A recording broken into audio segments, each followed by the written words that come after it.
saya mulai aja Mbak Risma ya. Ini sekalian saya record juga kok, nanti jenengan bisa lihat di YouTube juga. Oke, ini nama saya adalah Surya Dikusumo, teman-teman. Jadi kita belajar tentang konsep dasar manajemen operasional, karena di pertemuan pertama kemarin kita tidak jadi Zoom ya. Jadi mungkin saya akan rapelkan teman-teman nanti supaya teman-teman juga dapat mata kuliah dan materi yang seharusnya yang jenengan dapatkan.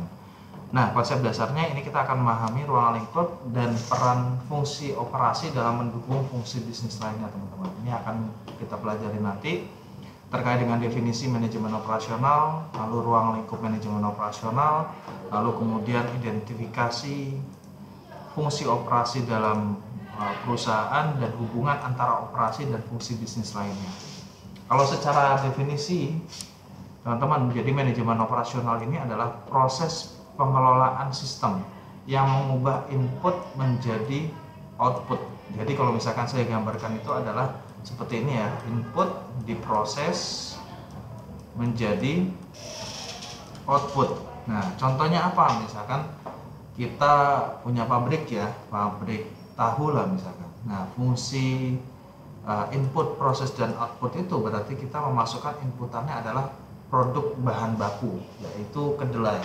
Nah, kedelai kita proses, kita produksi. Nah, ini masuk ke dalam prosesnya, produksinya. Lalu kemudian setelah kita produksi, lalu menjadi produk jadi, yaitu tahu. Seperti itu ya. Ataupun perusahaan jasa pun juga sama. Untuk ruang lingkup manajemen operasional, jadi ada beberapa, ada desain produk dan jasa, ada manajemen produksi, kualitas, pengendalian produksi. Ini termasuk dengan QA dan QC, lalu kemudian ada warehouse, ada rantai pasok, supply chain, dan ada fasilitas peralatan. Jadi kalau misalkan saya gambarin teman-teman, jadi kalau produk dan jasa itu dia masuk ke R&D, Research and Development. Jadi ketika barang itu mau diproses, biasanya akan dilakukan riset dulu terlebih dahulu. Biasanya apakah produk ini layak untuk dijual, bagaimana harga jualnya, apakah fungsinya sudah sesuai, apakah dari segi pengiriman pun sudah oke. Nanti setelah sudah jadi baru diproses produksi. Nah, proses produksi ini biasanya dilakukan oleh bagian produksi ya. Nah, terus kemudian setelah produknya sudah jadi, lalu harus dicek. Cek itu macam-macam. Ada yang misalkan produk itu dijatuhkan, namanya drop test. Terus kemudian ada lagi dilihat dari segi kontaminasi dari luarnya, apakah produk tersebut mengandung bahan-bahan yang berbahaya dari luar. Nah, dihitung ataupun dikendalikan kualitasnya. Nah, kualitasnya itu biasanya dikendalikan oleh yang bagian yang namanya QC plus QA. QC dan QA ini apa, Pak? Nah, QC ini adalah quality control. Kalau QA ini adalah quality assurance. Biasanya dalam sebuah organisasi manufaktur ini biasanya dijadikan untuk divisi kualitas. Nah, divisi kualitas ada QC dan QA. Seperti itu.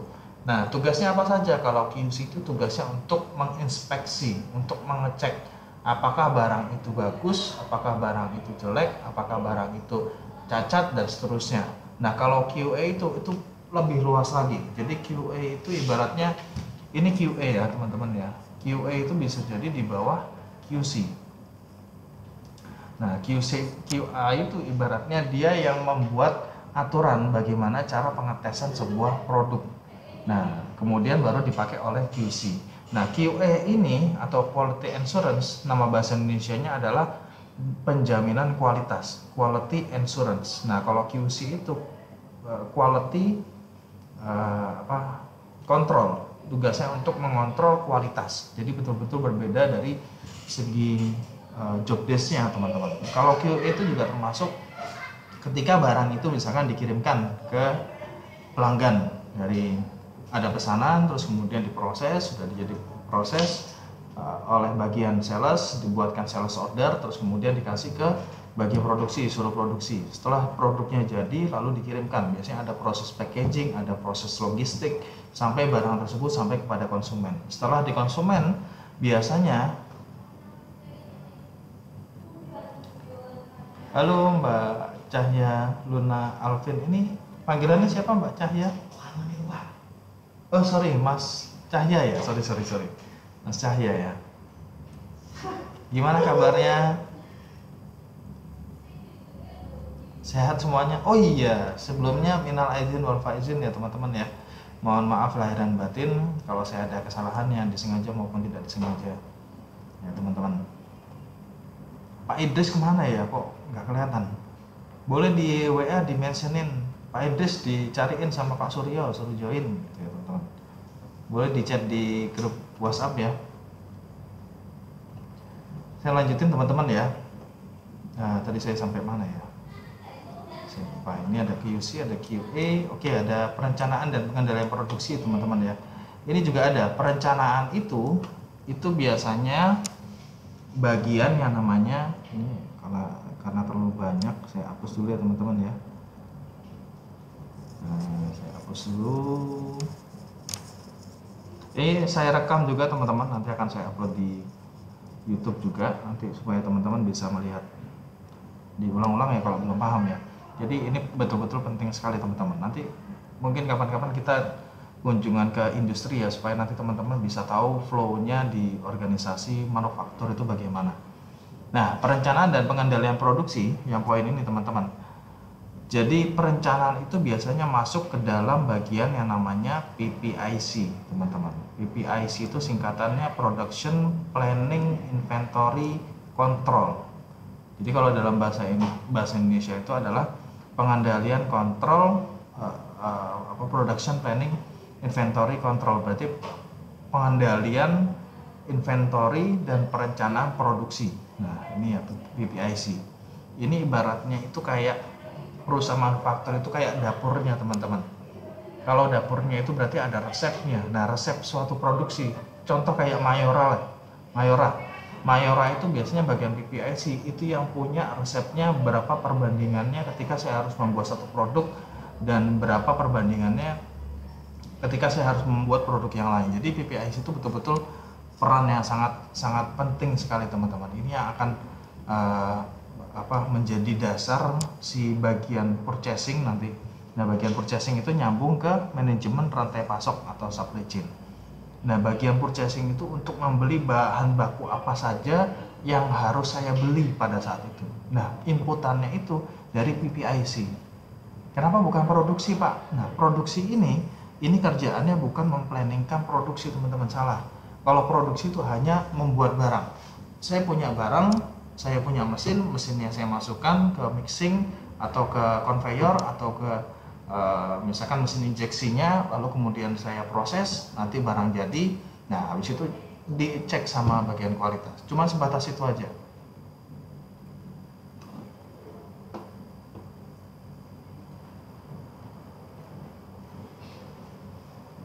Internetnya lemot.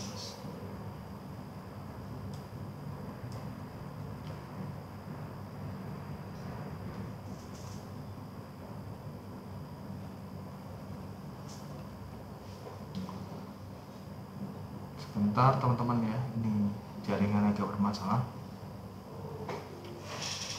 Nah bagian PPIC teman-teman ya, bagian PPIC yang tugasnya untuk melakukan perencanaan dan pengendalian inventory. Nah yang namanya organisasi, kenapa dibilangnya itu selalu terintegrasi, karena satu bagian dalam manufaktur itu nggak bisa terpisahkan dengan yang lain. Marketing dengan produksi, karena mereka ketika ada pesanan mereka harus mencocokkan atau mereka harus memesannya, membuat barangnya itu dari bagian produksi. Sorry teman-teman, tadi putus lagi ya.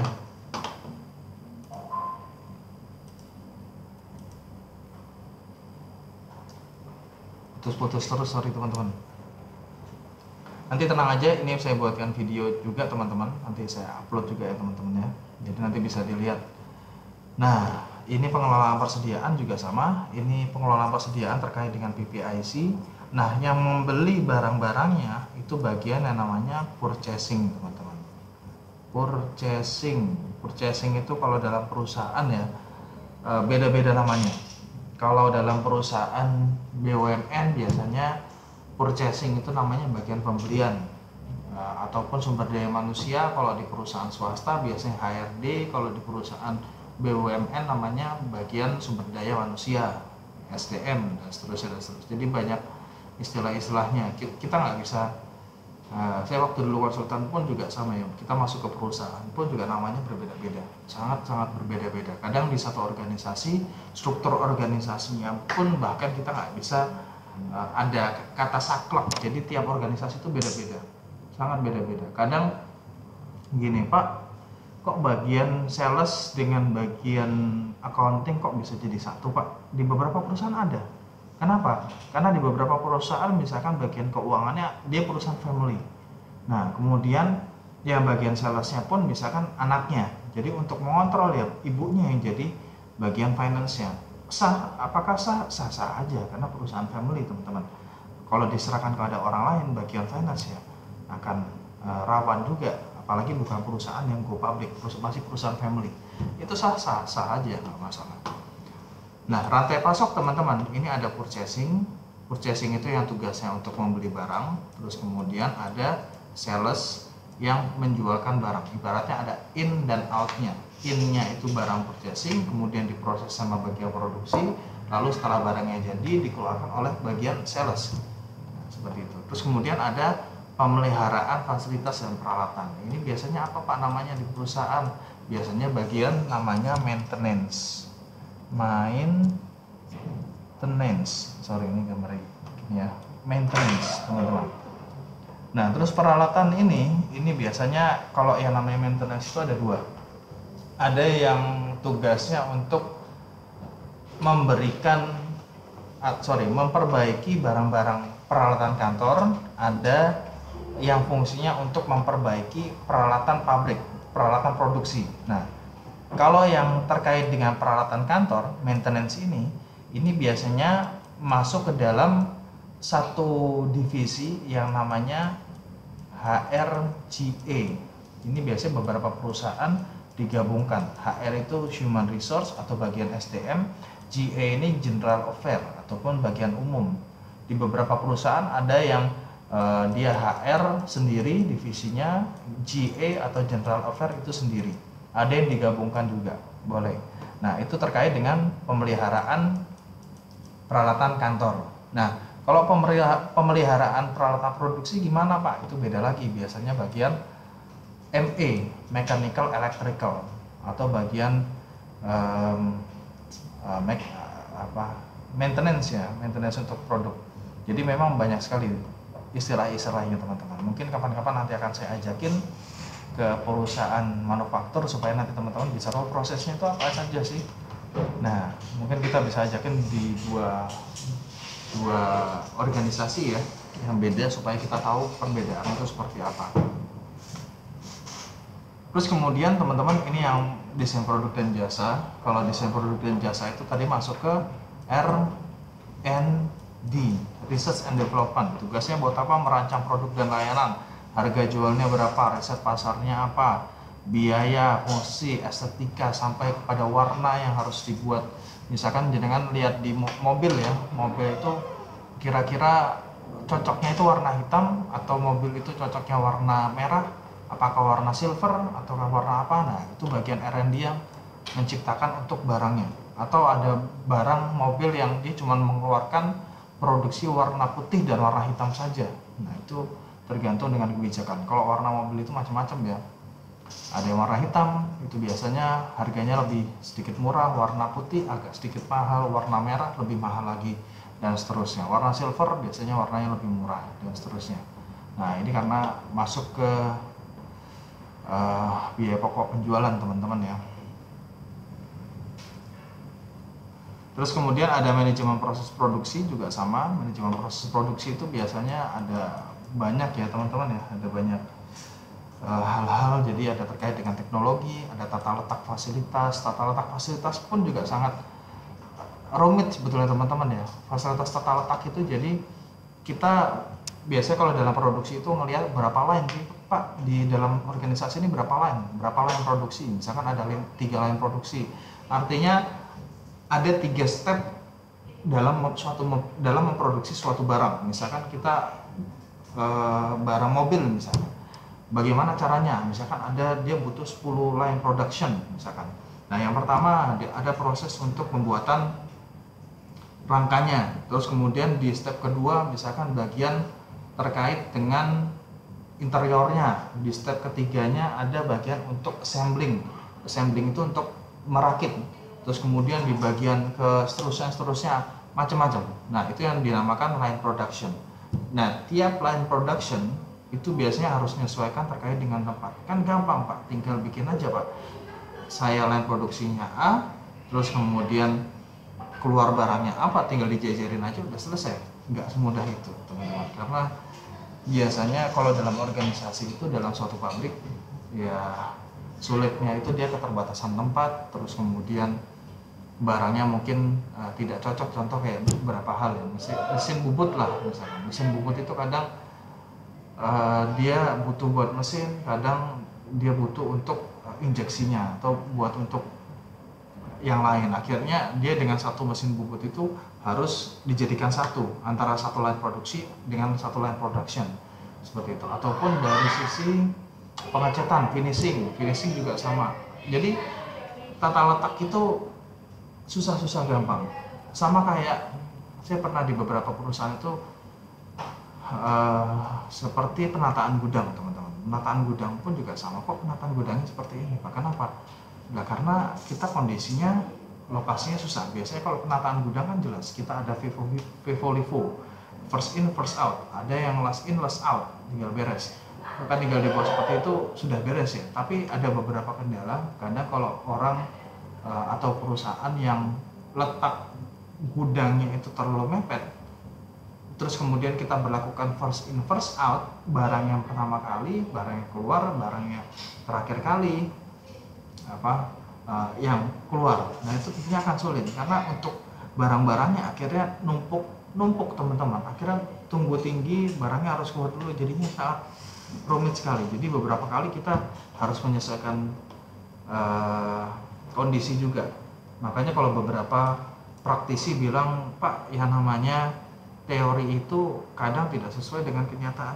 Ya memang seperti itu teman-teman. Kadang teori itu dibuat untuk bisa menjadi dasar ketika kita ingin meletakkan tata letak misalkan teknologi. Bayangkan teman-teman, tata letak ini aja, ini kalau nyewa konsultan paling nggak 50 juta sudah keluar teman-teman untuk tata letaknya. Karena tata letak itu macam-macam. Dari lampu pun sampai ke lantai itu berapa ketinggiannya. Terus kemudian lantainya harus bagaimana? Apakah saya harus pakai epoksi? Apakah saya harus pakai satu lagi saya lupa ya. Apakah saya harus pakai lantai biasa? Bagaimana tata letaknya? Terus line productionnya itu bagaimana? Supaya uangnya saya keluarin, gampang apaan gini. Saya nyewa konsultan 50 juta. Cuman paling nggak saya bisa menghemat untuk pengeluaran saya itu bahkan bisa 500 juta. Ya mending saya bayar konsultan untuk dia bisa desainin tata letak saya. Seperti beberapa klien juga teman-teman, itu ada satu perusahaan besar juga ya teman-teman. Dia minta seperti itu. Dia desainkan, Pak, yang sesuai dengan standar keamanan pangan itu seperti apa? Oh, dia harus seperti ini, seperti ini, seperti ini. Dia sebelum masuk harus ada pintu masuknya dan seterusnya dan seterusnya. Jadi tata letak itu lumayan sangat betul-betul sangat dibutuhkan teman-teman. Metode kerja juga sama. Metode kerja itu bahkan kita itu melihat barang itu diproduksi seefisien mungkin. Bahkan orang yang memproduksi itu dihitung motionnya, dihitung gerakannya. Dia berapa kali mengambil barangnya, berapa kali dia memutar, berapa kali dia seperti ini. Jadi detailnya itu sampai diatur sedemikian rupa. Bahkan yang paling efisien kalau misalkan pernah saya lihat itu perusahaan Jepang teman-teman. Perusahaan Jepang itu betul-betul dia sangat-sangat efisien untuk membuat sebuah produk teman-teman. Akhirnya mereka bisa menjual harga murah, kualitasnya bagus seperti itu. Nah ini ya, output kualitas tinggi. Manajemen kualitas juga sama. Manajemen kualitas itu ada banyak sekali. Manajemen kualitas kalau di dalam perusahaan yang namanya ISO teman-teman. ISO ya? Ya. Ini kan teman-teman tadi ngecek di loh, Pak. Berarti karena saya nggak ada. Iya nggak ada, Pak. Audi ada, Ferry ada, kita ada, Ayu nggak ada. Cek. Ya udah, berarti emang nggak ada berarti. Pulang aja deh. Nanti tak bilangin ke bumi. Nah, itu teman-teman ya. Jadi manajemen kualitas teman-teman, kalau di industri biasanya paling terkenal itu namanya ISO. Kalau ISO itu ada beberapa seri, ada ISO 9001, ada ISO 18000, ada ISO 22000, ada ISO 27000, ada ISO 17025 dan seterusnya, ada ISO 45000, banyak sekali teman-teman. Nah, ISO yang mengatur terkait dengan manajemen kualitas itu dinamakan ISO 9001. Ini level seriesnya. Nah, ISO ini biasanya dibuat oleh badan yang namanya ISO ya. ISO itu nama standar Organization Standard International, Organization for Standard International.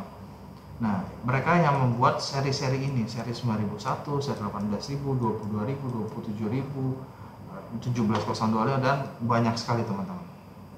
Akhirnya apa? Akhirnya ISO ini yang dijadikan acuan bagi perusahaan untuk membuat barang yang bagus. Jadi ISO itu awal mulanya teman-teman itu dibuat ketika Perang Dunia Kedua ya, ketika Inggris pada saat itu dia memproduksi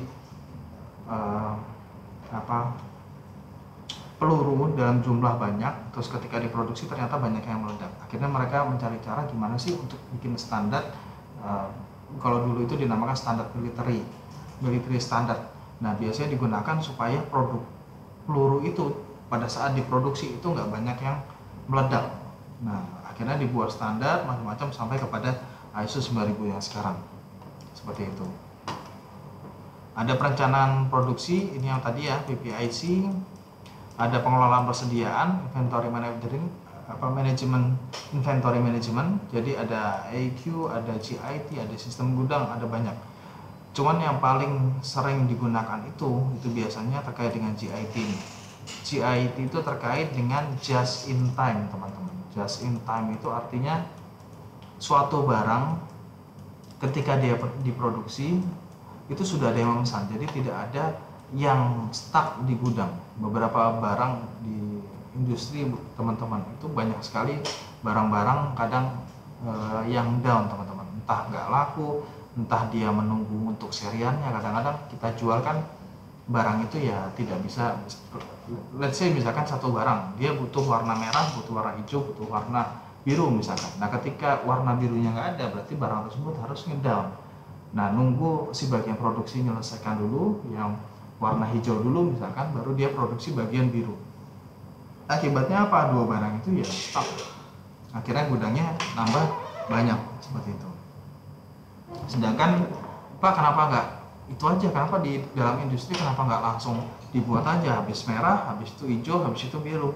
Ya makan biaya ya teman-teman ya. Karena ketika contoh kayak mesin injeksi ya teman-teman ya, saya kasih contoh aja. Ini ketika bahan baku dia memproduksi teman-teman, ini masukkan ke mesinnya.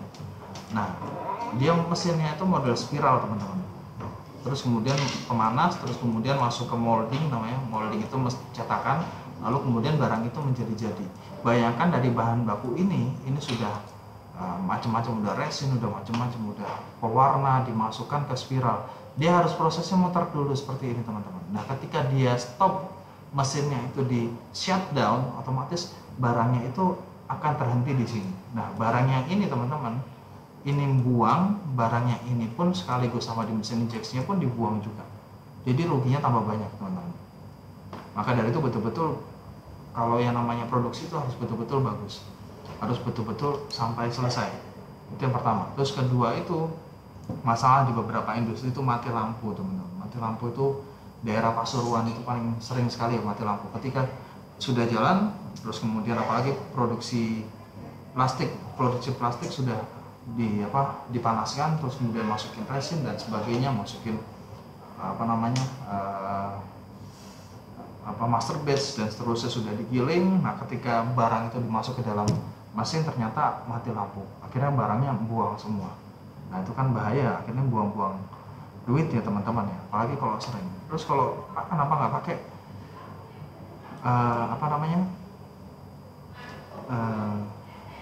nggak pakai itu aja Pak, nggak pakai yang untuk genset aja. Nah, genset masalah nggak nanganin teman-teman. Satu pabrik besar teman-teman pakai genset butuh berapa genset teman-teman. Nah itu juga problem juga.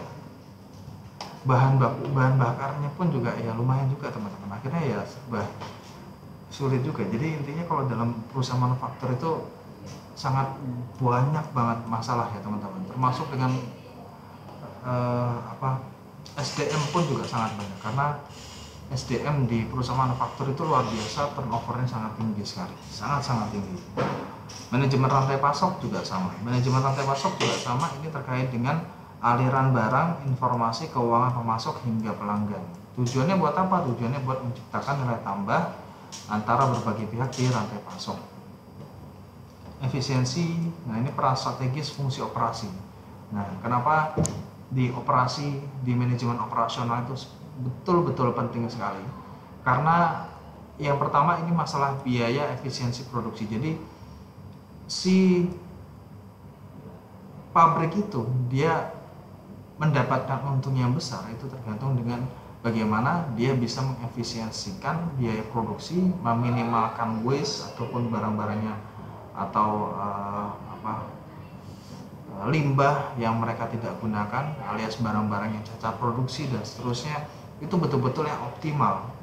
Kenapa? Karena kalau dia tidak mengefisiensikan, otomatis harga pokok produksinya akan naik teman-teman, tanpa dia harus mengorbankan kualitas juga. Jadi dia harus jaga kualitas, dia harus jaga harga supaya harganya murah, dia bisa untungnya bisa tinggi, seperti itu. Terus kemudian penggunaan sumber daya pun juga optimal. Saya kasih contoh misalkan resin teman-teman. Resin itu, jadi kalau asal Anda tahu ya, resin itu mendapatkannya sulit teman-teman. Dengan kualitas grade A itu sulitnya minta ampun, karena yang namanya resin atau bahan baku untuk membuat sebuah plastik teman-teman, itu banyak sekali orang-orang yang mengantri. Perusahaan-perusahaan yang besar itu biasanya mereka langsung ngambil resin yang grade A. Jadi perusahaan-perusahaan yang kecil biasanya mendapatkan yang grade-nya grade B, grade C dan seterusnya. Terus kemudian ada meminimalisir pemborosan atau lean manufacturing, itu pun juga sama. Biasanya terkait dengan SDM, mereka salah produksi, terus kemudian warnanya master batch-nya juga nggak karuan, terus kemudian mereka kerja juga santai-santai dan seterusnya. Akhirnya ada pemborosan. Listriknya pun juga sama. Listriknya luar biasa besar juga teman-teman. Untuk mengefisiensikan biaya produksi, ada otomatisasi dan peningkatan produksi tenaga kerja. Nah, kenapa harus seperti itu Pak? Kenapa harus otomatisasi? Karena kalau di handle secara sama manusia ya teman-teman ya, luar biasa banyak human error. Saya nggak bilang sedikit human error, tapi banyak teman-teman. Saya kasih contoh gini, namanya mesin produksi itu harus jalan 24 jam teman-teman. Otomatis dari mesin produksi ini dia butuh bahan baku. Bahan bakunya ngambil dari mana? Ngambilnya dari warehouse. Nah, warehouse itu dijaga sama orang yang kerjanya cuma 8 jam. Nah, gimana ceritanya? Kan orang kerja cuma 8 jam Pak, bagian office-nya. Sedangkan dalam produksinya 24 jam. Dia butuh bahan baku ngambil dari warehouse itu 24 jam. Jadi bisa dikatakan ini 16 jam teman-teman. Barang di gudang itu enggak terkoordinir. Barang di gudang itu enggak termonitor dengan baik. Akibatnya apa? Akibatnya ya selisihnya banyak teman-teman. Akhirnya yang bagian gudang ini ya bingung juga. Itu yang pertama. Atau misalkan barang di gudang kita kasih misalkan ada 10 kilo resin misalnya. Ada 10 kilo resin. Nah, ternyata bagian gudangnya salah nulis, jadi 100 kg. Ini kan beda cerita teman-teman. Jadi cuma beda 0 di belakang 1, tapi hasilnya sangat-sangat beda teman-teman ya. Gitu ya. Nah, akibatnya dengan adanya efisiensi, margin keuntungan meningkat, harganya produknya lebih murah, lebih kompetitif. Nah, itu intinya. Sampai sini ada yang mau ditanyakan mungkin? Loh, tadi mana kok jadi satu lagi? Tadi ada 2 sepertinya. Oke, saya lanjutin aja teman-teman ya. Nah, ini peningkatan kualitas produk dan jasa. Ini yang tadi saya sudah singgung tadi ya, pengawasan mutu. Ini ada QC. Kalau QC itu biasanya terkait dengan kualitas atau pengontrolan terkait dengan kualitas. Nah, biasanya disambungkan dengan QA atau Quality Assurance, termasuk dengan pasca pembelian. Misalkan si customer sudah beli produk dari Anda, terus kemudian si bagian QA ini yang memastikan betul nggak barang yang dia gunakan oleh si customer itu cocok dan barang itu memuaskan si customernya. Kalau ada yang kurang, kurangnya apa? Seperti itu. Atau bahkan QA itu dia melakukan feasibility study. Atau di beberapa organisasi bahkan si QA-nya itu dia rela untuk membongkar terkait dengan sampahnya. Kira-kira apakah satu produk itu betul-betul digunakan sampai habis, apakah produk itu dibuang, untuk menentukan kira-kira yang pas itu seperti apa, kira-kira packaging yang pas itu seperti apa. Karena packaging itu luar biasa sangat menentukan. Apakah kita isi satu botol ini teman-teman, satu botol ini apakah 100 ml, apakah 90 ml, apakah 80 ml, atau berapa mili. Nah, cara untuk bisa mengetahui itu kita harus tahu, kita harus tanyain, kita harus survei. Nah, yang survei itu adalah bagian QA atau Quality Assurance ini teman-teman. Gunanya buat apa? Jadi kalau dalam organisasi ada continuous improvement itu perbaikan secara berkelanjutan, secara simultan, secara terus menerus. Nah, pelatihan karyawan dalam SOP dan standar kualitas pun juga biasanya juga harus ada. Walaupun di beberapa organisasi namanya SOP standar kualitas itu ibaratnya cuma pajangan tok, nggak pernah dipakai, gitu ya. Ada fleksibilitas terhadap permintaan pasar juga sama. Ini beberapa organisasi bisa menerapkan, beberapa organisasi nggak bisa menerapkan. Kenapa Pak? Kenapa bisa mereka nggak nurutin pasar aja? Nggak segampang itu juga teman-teman ya. Karena kenapa? Karena ada beberapa mesin yang memang digunakan untuk mass production. Ada beberapa mesin yang digunakan untuk mesin custom atau pesanan custom. Jadi nggak bisa kita menyesuaikan dengan pasar sepenuhnya, tergantung dengan jenis barang dan jasa yang Anda gunakan, seperti itu. Terus kemudian sistem produksi yang adaptable, misalkan modular production. Nah, ini juga sangat penting. Kenapa? Karena dengan modular production ini teman-teman bisa mengeset kira-kira ketika saya produksi terus kemudian saya ingin mengalihkan ke produk yang lain, dengan otomatis dengan sangat cepat dia bisa merubah. Beda kalau misalkan produk-produk yang mesin-mesin produksi yang masih manual. Kalau manual itu kan ibaratnya Anda punya molding, punya cetakan. Ketika saya mau buat produk yang lain, saya harus lepasin cetakannya atau moldingnya, saya masukin mold yang baru. Habis itu baru diproduksi lagi. Kan otomatis produksinya berhenti lagi. Jadi problem lagi. Terus nanti ganti produk lagi, mesinnya saya stop lagi, harus ganti moldnya lagi. Akhirnya ruginya tambah nggak karuan teman-teman. Ada penggunaan data permintaan untuk perencanaan kapasitas, ini juga sama. Ini bagian PPIC teman-teman. Lalu kemudian ada kolaborasi lintas fungsi untuk respon cepat terhadap tren. Nah, tren juga sama, dia biasanya tugas untuk melihat trennya apa, terus kemudian harganya berapa, cocok saya jualnya berapa. Itu biasanya mereka PPIC ini berkolaborasi sama yang tadi yang saya bolak-balik singgung, ada R&D atau Research and Development, yang tugasnya untuk melihat tren-tren yang berlangsung apa saja. Nah, inputannya dari mana Pak? Apakah si bagian PPIC ini dia mencari data sendiri, atau si R&D ini nggak tahu dapat data dari mana? Biasanya mereka ngambil dari datanya dari bagian marketing atau bagian sales. Nah, dari sini aja teman-teman udah bisa melihat bahwa yang namanya dalam organisasi kita nggak bisa ada yang namanya Superman, nggak ada ya, adanya super tim teman-teman. Karena satu bagian nggak bisa dia bekerja sendirian, harus semuanya bekerja. Makanya kalau dalam organisasi, apalagi perusahaan manufaktur, itu biasanya tingkat crashnya itu antara satu bagian dengan bagian yang lain itu lumayan sangat terasa sekali teman-teman. Kalau nggak ada crash dalam satu organisasi ya jadi tanda tanya juga ya teman-teman ya. Kenapa kok bisa nggak ada crash? Harusnya harus ada crash teman-teman. Dalam konteks yang positif ya teman-teman. Kenapa kok di satu organisasi mereka bagian produksi adem ayem aja, bagian salesnya adem ayem aja, bagian PPIC-nya adem ayem aja, ya jadinya kacau teman-teman. Padahal yang namanya organisasi itu diciptakan harus saling crash, ada manajemen resiko, ada manajemen konflik kerja. Ada manajemen konflik kerjanya supaya satu bagian itu bisa mengkoreksi bagian yang lain, menciptakan konflik dalam satu organisasi dengan tepat, dengan tidak lebay ya teman-teman, jangan marah-marah, jangan kata-kata binatang keluar, nggak boleh seperti itu. Supaya kenapa? Saya kasih contoh gini, misalkan di bagian produksi dan marketing. Nah, marketing ini tugasnya dia harus merespon kepada si produksi ketika barangnya itu jelek. Si produksinya juga sama, kamu jangan banyak-banyak dong pesan yang marketing. Ya harus sesuaikan dengan jadwal produksi kita. Karena kalau misalkan di luar jadwal produksi kita, ya produksinya akan bolak-balik ya, ganti-ganti molding lagi, akhirnya jadi rumit lagi teman-teman. Seperti itu.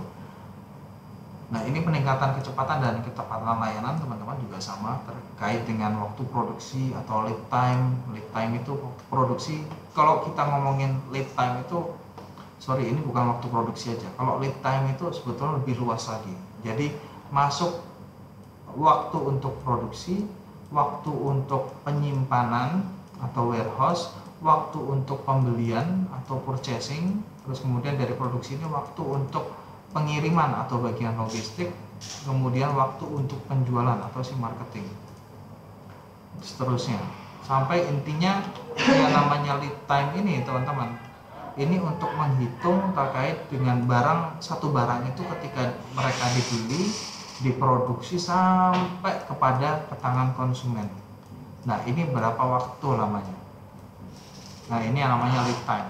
Terus kemudian pengiriman tepat waktu juga sama. Jadi kalau mereka udah memastikan lead time, berarti mereka harus bisa memastikan pesannya itu tepat waktu, nggak peduli mau seperti apa. Makanya beberapa industri mereka untuk logistiknya ini mereka punya truk sendiri atau mereka punya jasa logistiknya sendiri. Sama kayak Shopee deh, Shopee kan punya jasa logistik sendiri ya, Shopee Shopee Express seperti itu. Lalu kemudian ada alur kerja yang efisien dan struktur, kemudian respon cepat dan pengiriman waktu yang pas untuk meningkatkan pengalaman pelanggan yang lebih baik. Segmentasi pasar dalam content creation, ini fungsi pemasaran teman-teman. Jadi kalau pemasaran itu dia menyediakan produk yang sesuai dengan kebutuhan pasar. Jadi harus tahu kebutuhan pasar itu apa. Jadi pernah ada market driven atau market itu sebetulnya disetir atau dikendarai itu sama siapa sih? Apakah sama pemilik produk? Apakah sama si pemilik pabrik? Jadi pemilik pabrik itu artinya saya mau produksi barang ini, si pelanggan ikutin aja. Misalkan let's say Indomie, saya sebetulnya nggak boleh nyebutin merek. Misalkan Indomie, saya pengen bikin Indomie rasa pepaya, ya udah terserah, nanti si pelanggan itu suka atau enggak ya terserah dia. Itu bisa jadi, bisa sah aja, boleh aja, karena yang namanya organisasi Apple, contohnya Apple, ya suka dia mau bikin apa, karena dia yang punya R&D-nya, dia punya research and development-nya. Jadi dia yang bukan menyesuaikan dengan market pelanggan. Ada lagi perusahaan yang menyesuaikan ataupun dinamakan nama istilahnya itu market driven by customer. Jadi market itu disetir oleh permintaan si customer. Customer mintanya apa, itu yang disediakan sama perusahaan. Nah, itu yang biasanya dijadikan beberapa barang-barang custom teman-teman. Kalau kebutuhan si maunya pabrik, nanti jadinya perusahaan yang mass production atau produksi dalam jumlah besar. Keuangan juga sama. Jadi segmentasi pasar itu dengan adanya Anda bisa segmentasi pasar, tentunya Anda bisa menyusun anggaran operasional yang jauh lebih baik, lebih efisien, lebih efektif, dan investasi aset pun akan lebih bagus. Kita melihat keuangan misalkan jangka pendek dengan jangka panjangnya, kira-kira berapa sih yang bisa saya investasikan, berapa sih saya yang rubah menjadi bahan untuk modal kerja dan seterusnya. SDM dia bisa menyediakan tenaga kerja sesuai dengan kebutuhan operasi. Jadi tenaga kerja itu biasanya kalau dalam organisasi atau Anda lah misalkan punya perusahaan, hampir setahu saya kalau bukan perusahaan manufaktur, bukan perusahaan yang besar ya teman-teman, tenaga kerja itu biasanya mereka cari berdasarkan kebutuhan mereka. Tahu, oh saya ternyata kurang bagian kasir, yaudah saya cari kasir. Jarang namanya perusahaan kalau bukan perusahaan BUMN yang besar atau perusahaan yang besar manufacturing ya, atau bukan perusahaan multinasional, biasanya jarang sekali untuk memplanningkan tenaga kerja yang sesuai sama kebutuhan mereka. Jadi saya misalkan dalam 1 tahun ini anggaran saya adalah misalkan 3 miliar. Nah, ini 3 miliar ini saya belanjakan untuk SDM sebesar, sorry putus lagi teman-teman Mbak Rima. Nah ini ya, jadi jarang sekali perusahaan yang dia mengalokasikan misalkan 3 miliar untuk berapa pegawai, saya alokasikan dalam tahun ini adalah sekian, misalkan seperti itu. R&D ini untuk mendukung inovasi dalam proses produksi. Oke, mungkin saya jelasin sedikit teman-teman terkait dengan ini. Mungkin ini tadi sudah saya jelasin ya teman-teman ya, terkait dengan core proses yang ada di dalam manufaktur.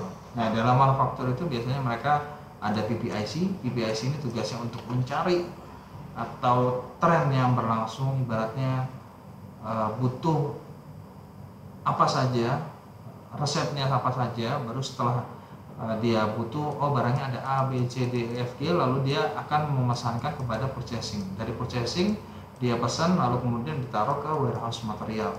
Dari warehouse material lalu kemudian diproduksi oleh production dan WIP. Nah, WIP ini saya belum jelaskan tadi ya. WIP itu namanya work on process, teman-teman. Work on process itu artinya barang yang sudah diproduksi tapi masih dikerjakan, masih dalam proses pengerjaan. Contoh misalkan HP itu di bagian produksinya dia buat untuk layarnya atau dia buat untuk keyboardnya.